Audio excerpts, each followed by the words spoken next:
Hello guys, Radhe Radhe. आज से हम लॉन्ग वीडियो डालेंगे। तो दिन की शुरुआत करके दोनों को उठा के युग ने उठते ही फ़ोन लेके आप सभी को हाय करके फ्रेश होके युग चला ब्रश करने। अपनी ब्रश उठाकर वो चला गया दूसरे वाले ब्रश करने। ब्रश करते करते उसने ट्राइपॉड से निकाला फ़ोन और ब्रश करने के बाद वो चला गया पीछे की ओर अपने दादा को देखने। पीछे वाले गेट पे निकला तो देखा दादा के पास एक पड़ोस वाले अंकल आए हुए थे और दोनों बैठ के बातें कर रहे थे। बातें तो क्या, बस पानी को लेकर ही बातें होती हैं आजकल, क्योंकि हमारे चारों तरफ पानी ही पानी भरा हुआ है, तो आने जाने की कहीं रास्ता ही नहीं है। तो पड़ोसी एक दूसरे के पास आके बैठ जाते। फिर वो वापस आ गया। वापस आ उसने कर दी नहाने की तैयारी।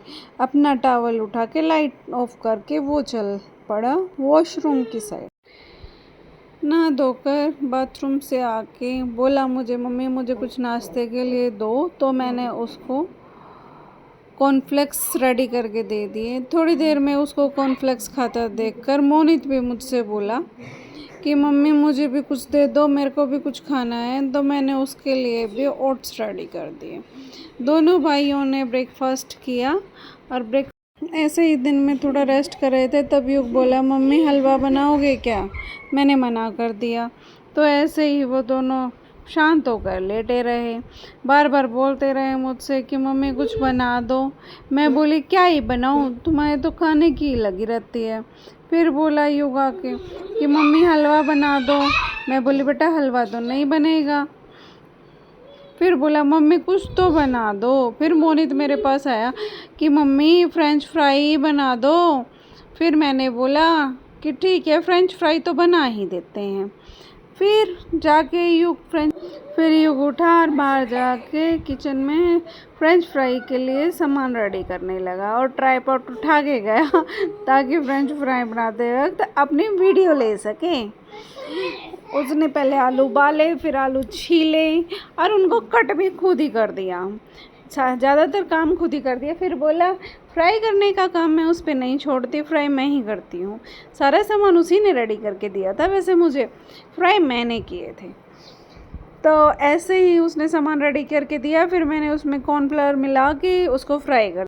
दोनों भाई खाने के लिए इतने बेचैन हो रखे थे कि मैंने जैसे ही प्लेट में निकाल के रखे तभी गरम गरम खाने शुरू कर दिए।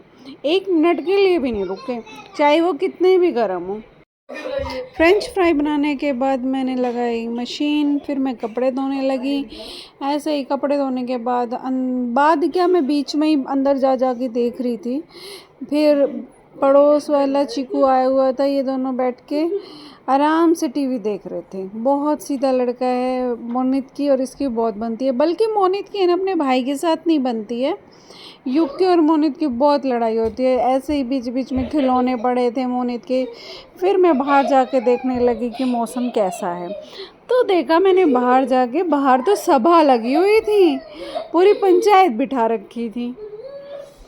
सारे अड़ोसी पड़ोसी बैठे हुए थे। बैठ के मैंने वहाँ पे भी वीडियो बनानी शुरू कर दी। तो सब बोले हाय हेलो आप सभी को। फिर उस सभा में से मैंने युग को उठाया और कर दी एक्सरसाइज शुरू। फिर हमने कई सारी एक्सरसाइज की, बट क्या है कि हम कई एक्सरसाइज को रिपीट करते हैं। किसी के 50-50 के 3 सेट कर लिए, किसी के 20-20 के 3 सेट कर लिए। ऐसा नहीं है कि हम एक बार करते हैं, हम रिपीट करते हैं, सेट्स बनाते हैं। फिर हमें बीच बीच में मोनित ने एक्सरसाइज के बहुत परेशान किया, और मोनित कैमरे के सामने हाथ भी लगा रहा था, बट फिर भी हमने ट्राई किया कि मोनित हमें परेशान ना करे। फिर मोनित थोड़ी देर के लिए चला गया था और हमारी एक्सरसाइज भी ये मान लो ऑलमोस्ट कंप्लीट हो गई थी। सभी एक्सरसाइज करने के बाद मैं तो यही सलाह दूंगी कि आप सब भी एक्सरसाइज किया करो। एक्सरसाइज से हेल्थ बहुत अच्छी रहती है। फिर शाम के टाइम पे मौसम एकदम से ख़राब हुआ और बारिश आ गई। बारिश आई तो मोनित का मस्ती का मूड हो गया। मोनित बारिश में नहाने लगा, साथ में उसके दादा भी थे नहाने के लिए रेडी। मोनित इधर से इधर घूमता रहा। मोनित की तो हड्डियाँ दिख रही हैं। हड्डल जो है कभी वो मोटा ही नहीं होता, पता नहीं क्यों नहीं होता। हम तो खिलाते तो बहुत हैं। अपनी हड्डियों को दिखा दिखा के खूब नाच नाच के नहा रहा था वो। फिर हमने शाम हो गई, शाम होते होते खाने का टाइम हो गया। मैंने अपने ड्रिंक रेडी की और मैं बनाने लगी लाल मिर्च की चटनी, जो कि सबको पसंद है। और युग ने काटे खीरे, क्योंकि आजकल हम डाइटिंग पे चल रहे हैं, इसीलिए हम शाम को खाली सैलड ही खाते हैं। आज के लिए बस इतना ही।